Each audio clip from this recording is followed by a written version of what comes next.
देखिए, हमारी दुनिया डेटा से भरी पड़ी है ना, हर तरफ।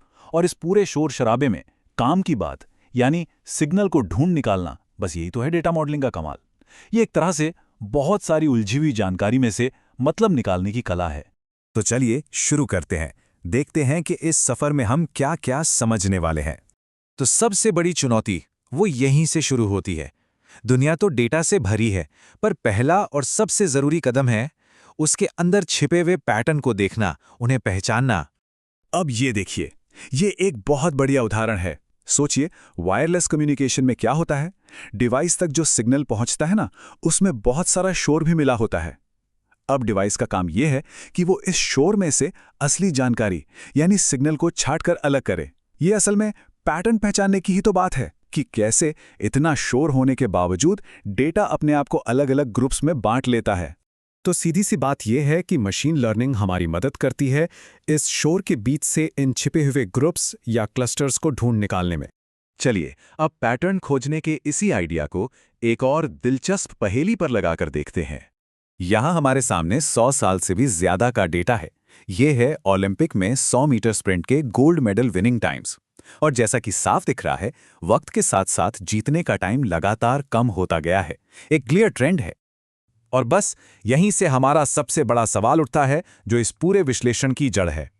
क्या हम इस डेटा के पैटर्न को देखकर इंसानी रफ्तार के भविष्य के बारे में कुछ अंदाजा लगा सकते हैं? तो इस काम के लिए हम एक बहुत ही बेसिक टूल का इस्तेमाल करेंगे। और घबराइए नहीं, ये सुनने में जितना मुश्किल लगता है ना, असल में उससे कई ज्यादा आसान है। तो लीनियर मॉडल ये और कुछ नहीं, बस एक सीधी लाइन है। ये मानकर चलता है कि दो चीजों के बीच एक सीधा साधा रिश्ता है। जैसे यहाँ इनपुट है हमारा x, यानी ओलंपिक का साल, और आउटपुट है t, यानी जीतने का टाइम। और इस पूरी लाइन को सिर्फ दो नंबर कंट्रोल करते हैं, W0 और W1। इसे ऐसे समझिए, W0 जो है वो हमारी लाइन का स्टार्टिंग पॉइंट है। ये लाइन को ऊपर या नीचे खिसकाता है। और W1 ये है लाइन का झुकाव या स्लोप। ये तय करता है कि लाइन कितनी तेजी से ऊपर या नीचे जाएगी। तो बस इन्हीं दो लीवर से हम अपनी लाइन को डेटा पे फिट करने की कोशिश करते हैं। हाँ, पर अब अगला सवाल ये है कि ऐसी तो अनगिनत लाइनें खींची जा सकती हैं, तो हम ये कैसे तय करें कि हमारे डेटा के लिए सबसे अच्छी या बेस्ट फिट लाइन कौन सी है? इसका जवाब हमें मिलता है लॉस फंक्शन से। इसे आप एक तरह का गलती का स्कोर समझ सकते हैं। ये फंक्शन बस ये नापता है कि हमारी खींची हुई लाइन असल डेटा पॉइंट से औसतन कितनी दूर है। और हमारा मकसद क्या है? जाहिर है, इस स्कोर को कम से कम करना। और लीस्ट स्क्वेयर्स मेथड ठीक यही काम करता है। ये गणित का इस्तेमाल करके, खासतौर पर कैलकुलस, उस एक अकेली अनोखी लाइन को ढूंढ निकालता है जिसका गलती का स्कोर सबसे कम हो।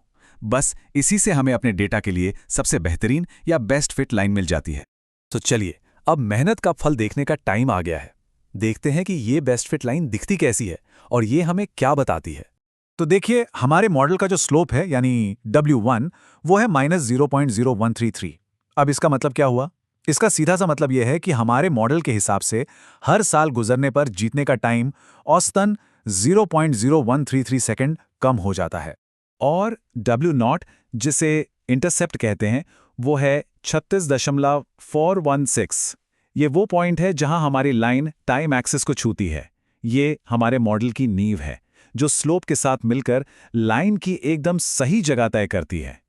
और जब हम इन दोनों वैल्यूज को एक साथ रखते हैं तो हमें मिलती है ये हमारी फाइनल बेस्ट फिट लाइन, जो हमारे सारे पुराने डेटा पॉइंट्स के बीच से एकदम परफेक्टली गुजर रही है।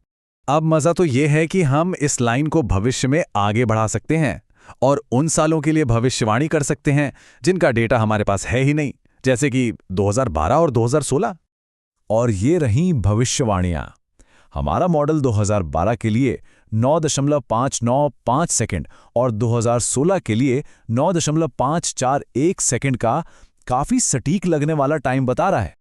लेकिन इससे पहले कि हम इन एकदम सटीक नंबर से बहुत ज्यादा इंप्रेस हो जाएं, 1 मिनट रुकना जरूरी है, क्योंकि अब हम डेटा मॉडलिंग के सबसे जरूरी सबक पर बात करने वाले हैं।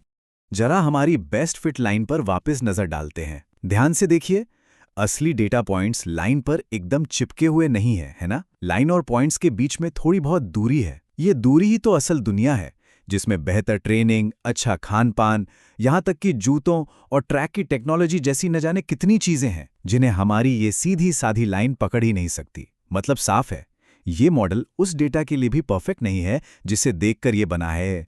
और ये हमें एक बहुत ही ज़रूरी बात पर लाता है। जैसा कि सोर्स मटेरियल में कहा गया है, एकदम सटीक भविष्यवाणियां उस वक्त ज़्यादा काम की नहीं होती जब हमारा मॉडल परफेक्ट ना हो। और सच तो ये है कि असल दुनिया में लगभग कोई भी मॉडल परफेक्ट नहीं होता। तो फिर इससे हमें क्या सीखना चाहिए? पहली बात, मॉडल पैटर्न खोजने के लिए बहुत ही पावरफुल टूल है, इसमें कोई शक नहीं।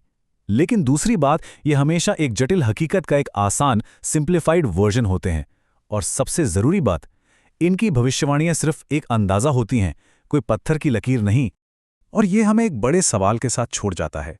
सोचिए, अगर एक मामूली सी सीधी लाइन से हम ओलंपिक स्प्रिंटर्स के बारे में इतना कुछ जान सकते हैं, तो हमारे चारों तरफ जो इतना सारा कॉम्प्लेक्स डेटा फैला हुआ है, उसमें ना जाने कौन-कौन से पैटर्न और राज छुपे हुए हैं, जो बस खोजे जाने का इंतजार कर रहे हैं।